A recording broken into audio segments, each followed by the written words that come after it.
Setelah memeluk Islam, Zaid bin Harithah selalu mendukung Rasulullah dalam menyebarkan dakwahnya. Salah satu kisah pengorbanan Zaid bin Harithah saat menemani Rasulullah berdakwah adalah ketika Rasulullah memutuskan untuk berdakwah ke kota Taif. Peristiwa ini terjadi pada bulan Syawal, tepatnya 10 tahun setelah Rasulullah diangkat menjadi Rasul. Di tahun ke-10 kenabian ini, terjadi peristiwa yang sangat menyedihkan bagi Rasulullah. Sayyidah Khadijah, istri yang sangat beliau cintai, wafat di tahun ini. Kemudian disusul lagi oleh paman beliau, Abu Thalib, juga wafat di tahun yang sama. Maka tahun ini pun dikenal dengan nama Amul Huzni, atau tahun kesedihan bagi Nabi Muhammad. Setelah Sayyidah Khadijah dan Abu Thalib wafat, orang-orang kafir Quraisy yang ada di Mekah semakin merajalela. Mereka terus mendiskriminasi, bahkan mempersekusi Rasulullah beserta kaum muslimin lainnya. Akibat dari perbuatan orang kafir Quraisy ini, Rasulullah pun mengalami kesulitan luar biasa dalam menyebarkan dakwah Islam di kota Mekah. Namun meskipun begitu, Rasulullah tidak menyerah.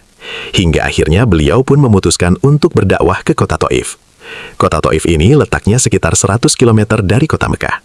Jarak yang lumayan jauh kalau kita tempuh dengan kendaraan sekarang. Tapi Rasulullah waktu itu pergi ke kota Taif bersama Zaid bin Harithah dengan berjalan kaki. Maka berangkatlah Rasulullah dan Zaid bin Harithah menuju kota Taif. Rasulullah berharap semoga saja orang-orang Taif mau menerima dakwah beliau. Setelah melewati perjalanan yang panjang, akhirnya Zaid dan Rasulullah sampai di kota Taif. Begitu sampai, Rasulullah langsung mendatangi tokoh-tokoh kota Taif, lalu menyampaikan maksud kedatangan beliau. Tapi sayangnya, para pemuka kota Taif ini malah menolak ajakan Rasulullah. Mereka nggak hanya nolak dakwah Rasulullah, mereka bahkan mencaci maki Rasulullah dengan kata-kata kasar.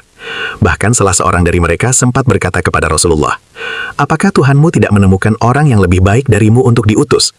Dan yang lebih parahnya lagi, sahabat seiman, para pemuka kota Taif ini juga menyuruh penduduknya untuk melemparkan batu dan beramai-ramai mengusir Rasulullah dari kampung mereka.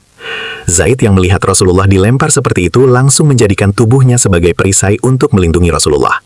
Akibatnya, Zaid pun mengalami luka yang cukup parah di sekujur tubuhnya.